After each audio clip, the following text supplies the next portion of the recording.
Even without anyone teaching me to do it, I've always been a pinky up person whenever I take a drink. Just want to make sure my eyelash isn't popping off. It isn't.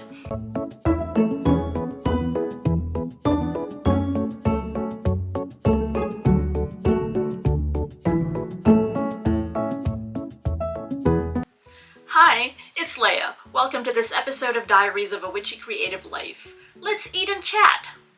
Our topic for today is 10 ways to use tarot. So before we jump in, go ahead and grab your food, your beverage, your meal. Hit the pause button. I'll wait for you. I am having a midday bite from Starbucks today. This is my most favorite drink out of everything they've got. The pink drink, I get mine with sweet vanilla cold foam. Here we have a red velvet loaf. This one is spinach, feta, and egg white wrap. And last but not least, we have roasted red pepper with egg white, egg bites. For anyone who's new here, hey there! To give you a little intro, this channel right now is generally about tarot as it relates to healing, self-awareness, and shadow work. If you're interested in shadow work or want to know more about it, take a look at the other videos on this channel. In this particular one, we are going to focus on something else. It could be related to shadow work, but it isn't going to be shadow work specifically this time. As I mentioned earlier, our topic in this video is 10 ways to use tarot. I figured some people might be wanting some inspiration if you're starting a tarot practice, or if you've had a tarot practice for a while, but you want to spice things up a little bit. There might be some ideas here that you can use, and there are many, many more ways to use tarot. This is just the tip of the iceberg. And also, we aren't even going to talk about each one super in depth. In the future, it's possible that I might do videos on some of these points individually. And last thing before we finally go to number 1, some of these ways to use tarot might overlap. I am going to take my first bite, and then let's get to it.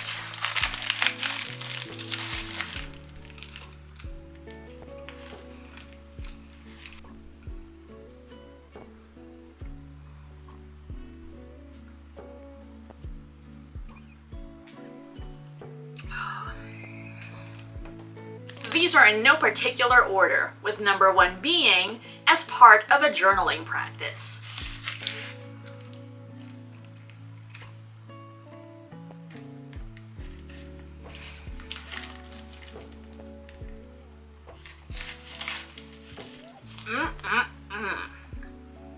Those of you who journal may already be aware of the benefits of it. Now, how do you add tarot to a journaling practice? There are a few different ways, and you can probably think of even more than what I have in mind, but let's give an example. If, for instance, one of the reasons why you keep a journal is because you want to keep track of how your days go, and you happen to also be learning tarot meanings, one thing you can do to expedite the learning process is to classify the kind of day that you had by tarot card, and then explain why. You writing it and getting into that will deepen your learning much more quickly because you're seeing how it applies to you. You might say, oh, I had such a 7 of Cups day. I went shopping and I wanted to get a dress for this special event that I'm attending, but geez, there were just too many options.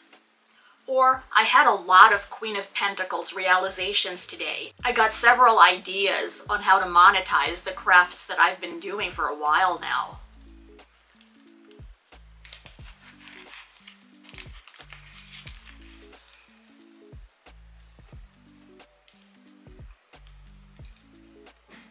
It's very chewy.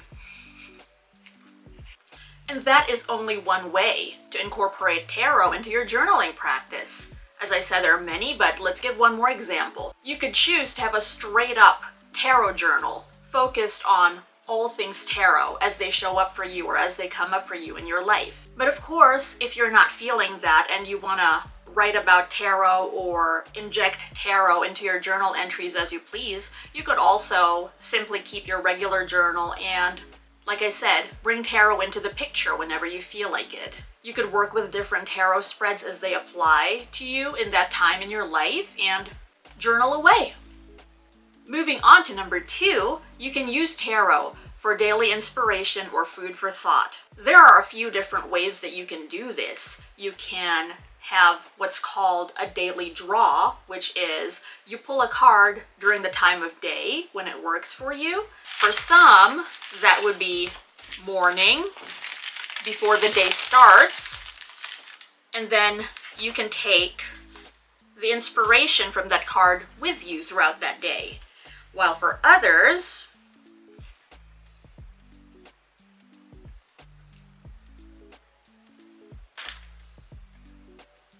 might have been easier if I just picked it up with my hand.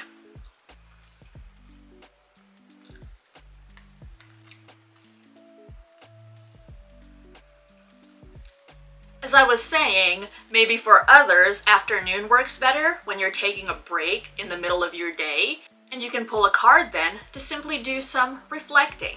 It doesn't necessarily have to relate to what's going on in your life at that time or during that particular day.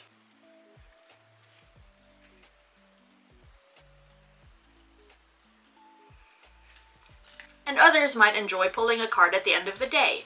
It could be that that's simply the time that works best for you, or you prefer to do it just before bedtime because maybe you're quieting down, winding down, and that's the time when you want to do your self-awareness work. There are different ways to carry all this out as well. For some, you could make it part of your journaling practice, so this is where number 2 could overlap with number 1. Or you could take the card with you that day, put it in whatever book you're reading, slip it in your purse or bag, while making sure to keep it safe, of course, so that it doesn't get folded. And others like having their card of the day right in front of them throughout the day. You could have it at your workstation, for instance. Just have it propped up, or have it somewhere that you regularly walk past. Number 3 way to use tarot is for dream incubation. Those of you who use your dreams to gain more insights could incorporate your tarot practice into that as well. Maybe someone who wants to understand the meaning of a certain card more could sleep with it under their pillow, or you could put it on your night table and you go to sleep actively focused on your intention. When you wake up the next day and you write down what you remember of your dreams, take note. Even if it doesn't seem on the surface to apply to the meaning of that card, do some digging and sit in what you remember of your dream. Maybe it will make more sense later, or it could even be intuitive in the sense of it relates to something that's about to happen to you within that day or that was coming, and your dream is hinting at it, and initially you don't necessarily see how that relates to the card that you want to understand better. That's one way to do number 3. Another one would be if you do a reading for yourself and there's a card that you don't particularly understand. So see, this is similar, but different in the sense of it doesn't just apply to the card's general meaning. Maybe you understand the card's general meaning, but you don't understand so much how it relates to what you were asking about in your reading. In which case, you can do the same process. Set your intention and sleep with a card nearby. See what you dream about, pay attention, and write it down. Our number 4 way to use tarot is for arts and crafts. So, I am not telling you here to use your favorite decks to create a collage or a mixed media piece. What I'm saying is more, if you happen to have an old deck that you don't want to use for readings, or you have a deck that has some missing pieces and you already have a new copy of that deck, or you plan to get one, why not use the old deck to create art?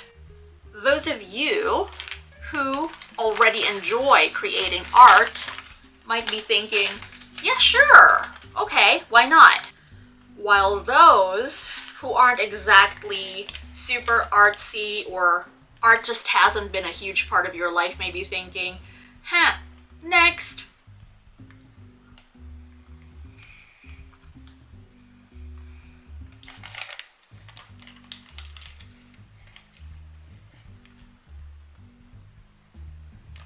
But hear what I have to say. You can use this for intentional arts and crafts. Arts and crafts that have a purpose other than just you creating them or even you displaying them. An example of this would be for a vision board when you need pictures of what symbolizes what you want to manifest or what you want to create in your life. Why not add powerful tarot imagery to it if you have those spare cards anyway? Plus, this is a modern day and age where you can take pictures of your favorite cards from your favorite decks, so you don't even need the deck itself. You can make copies and print those cards out. It's true, some people want to work with the raw material, that's why they wouldn't want to take pictures, and there is something special about, oh, this is an old deck that belonged to my grandmother and I don't mind using it now in my vision board, rather than simply making copies of the cards. But if that's something that you're willing to do, take pictures, and make copies, and it's not a big deal to you, why not? This point, number 4, for arts and crafts, could also overlap with number 1 as part of a journaling practice in such a way where if you enjoy keeping an artsy journal rather than one where you simply write, now you can actually add the energy of tarot with those images if you want them to be part of your journal. Our number 5 way to use tarot is for spells and rituals.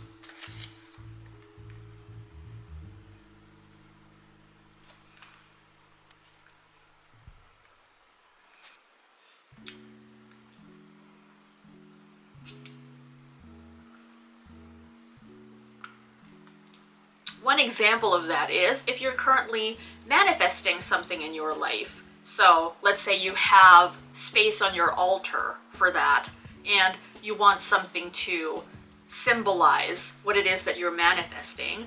You can pick a card that for you equates to that thing that you want to create or bring into your life and prop it up on your altar. For example, what you want is a healthier partnership with your significant other. You could use the 2 of Cups. And someone who could be desiring a happier home life could pick the 10 of Cups. And another example is someone who's intending to overcome an addiction to a person could pick the Devil card, which would symbolize addiction, and then a Court card that symbolizes the person they're addicted to, and they could put those cards together and wrap them with some sort of binding cloth as they chant their intention, as they put it out there into the universe that from now on, they're cutting the cord to this person, to that relationship that they've been addicted to. And that's simplifying it. I wanted to illustrate it to give you an idea, but you can definitely go way deeper than that in your own tarot practice. And I wasn't just referring to this particular point with any of them really. So now our number 6 way to use tarot is as a surprise. Remember when I mentioned having extra cards lying around, like cards that you aren't going to use anyway? There are some tarot decks that actually have the meanings of the cards written. And I don't just mean the title or what card it is, like Justice or the Moon. I mean the actual brief meaning of that is written on the card. And in that sense, this could apply to oracle cards as well, if you're familiar with them, because oracle cards are more known to have something inspiring written on them. But anyway, what I'm referring to is you can leave the card as a surprise for someone. So if this is someone that you already know is familiar with tarot, maybe the card on its own will be enough. Like you slip a card into your significant other's lunch bag. Maybe you want to send them the hint that you want to get freaky at some point during the day, so you slip the Lovers in there or something. Even if the Lovers in and of itself doesn't necessarily equate to getting freaky, if your significant other knows, then they know. But yeah, you can also leave cards as a surprise for total strangers. So of course you don't know who's gonna see this card, like if you leave it in a library book or on a park bench or poking out from underneath a rock in a picnic area.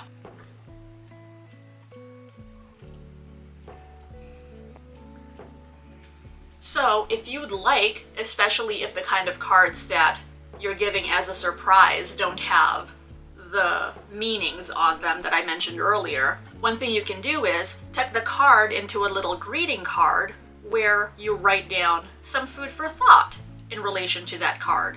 For example, here on this channel, we do shadow work. Our readings aren't predictive, so you could put a couple of questions on that greeting card to get the person who finds it to think a little bit. And if you'd like to be a little bit more certain that someone who is actually going to appreciate it finds it, maybe you could leave it in a spot that is frequented by spiritual or witchy people, maybe at a spiritual bookstore or workshop venue.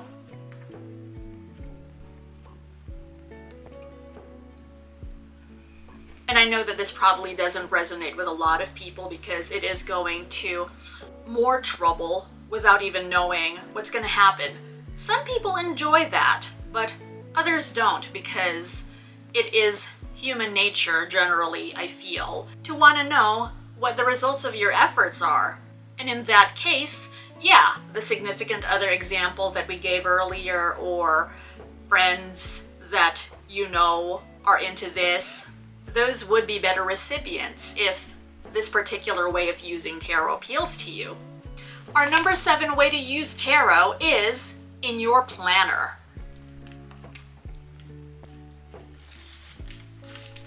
There are so many ways of using a planner now than the standard keeping track of dates and appointments thing that it used to be for so long ago. And this point, as with the others really, in this whole topic that we have today, can be approached quite creatively. So I'll only give a couple examples and leave the rest to you if this point in particular is something you'd like to explore. One way to use tarot in your planner is, and this is a little similar to something we talked about with the first point of incorporating your tarot practice into your journaling practice. You could briefly note what kind of day it was in tarot speak, and there are little tarot stickers to help you do that if you'd like. Planning these days has become pretty decorative after all. Not everybody likes doing decorative planning, but there's so many stickers and all sorts of embellishments that you can put in your planner now. And yeah, there are these tiny tarot stickers that would fit well in a planner. And instead of saying, oh, it was a high priestess sort of day, you could also, or instead, set the intention of what kind of day you'd like it to be. That way you can more consciously create your experience using tarot archetypes. And it doesn't just have to apply to the day. You could say, for instance, that you want the month ahead to be a very Four of Pentacles sort of experience for you, where you hold on to your resources and not spend as much. Like I said, I'm giving you ideas here to get you started, but go ahead and let your imagination run wild if you have a planner and want to play around with this. Our number 8 way to use tarot is in meditation. This could be sort of similar to the dream incubation way to use tarot, except you're wide awake when you're doing it and you're very lucid.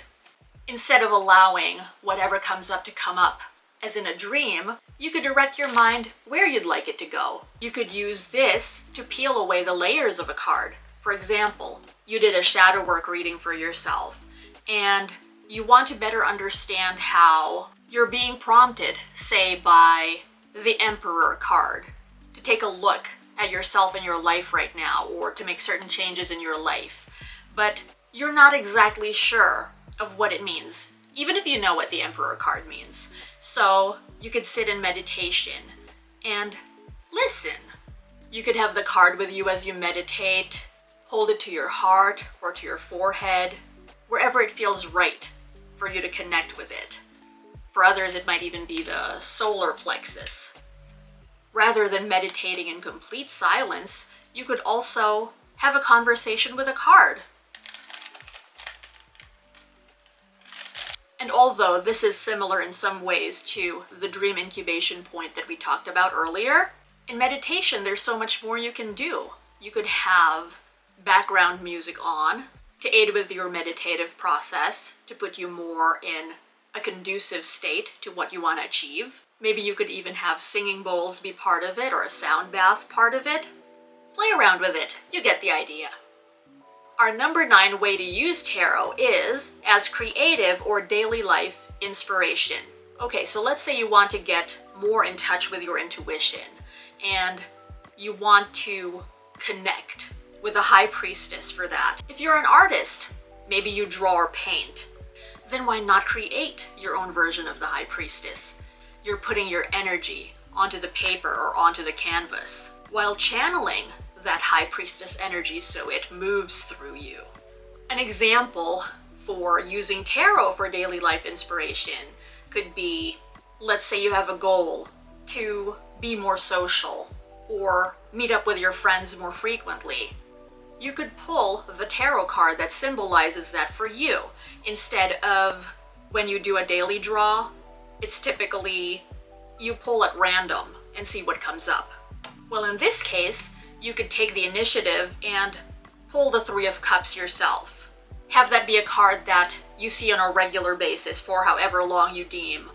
Really connect with its energy and apply the other ways of using tarot that we already talked about as you see fit. I told you there'd be overlaps.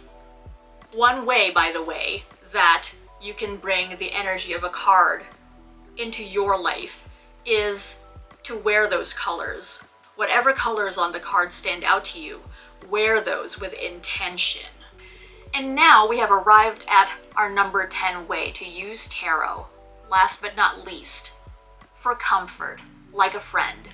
And before you think that this is so cheesy, hear what I have to say. So one of the uses of tarot that we didn't talk about in depth here, because we talk about it all the time anyway, is for shadow work. When you do shadow work with tarot, ideally it's without judgment. Well, the cards don't judge you, but we do have our own lenses and ways of seeing that maybe sometimes are prone to judgment. But yes, when you find yourself with no one to talk to, or no one at least that you can talk to without feeling judged, or maybe you feel like what you're going through is too delicate of a matter to share with other people. Though yes, why not see a therapist if your mental health is suffering because of it? But that aside, on a more regular basis, tarot is something that you can turn to. You can use it as a mirror to give you insights, to see what's going on without there being the platitudes that you don't need to hear. You can get a better idea of what to do next if you are looking for strategies or solutions. Tarot is a tool that can do so much good if we learned how to use it for that purpose. And I would say, make use of it. To better understand some ways how you can do that, I invite you to watch the other videos on this channel if you haven't yet, because that is our focus here. Thank you so much for joining me for this video. I didn't eat a whole lot. I'm not that hungry actually this time. But more for later, right? I'll be back soon with videos on tarot, self-awareness, healing, shadow work, and the like, so stay tuned. Also, if you haven't yet, subscribe and get notifications for this channel so that you don't miss a thing. Thank you! Until next time, take care of yourself. Bye for now! More Diaries of a Witchy Creative Life are headed your way.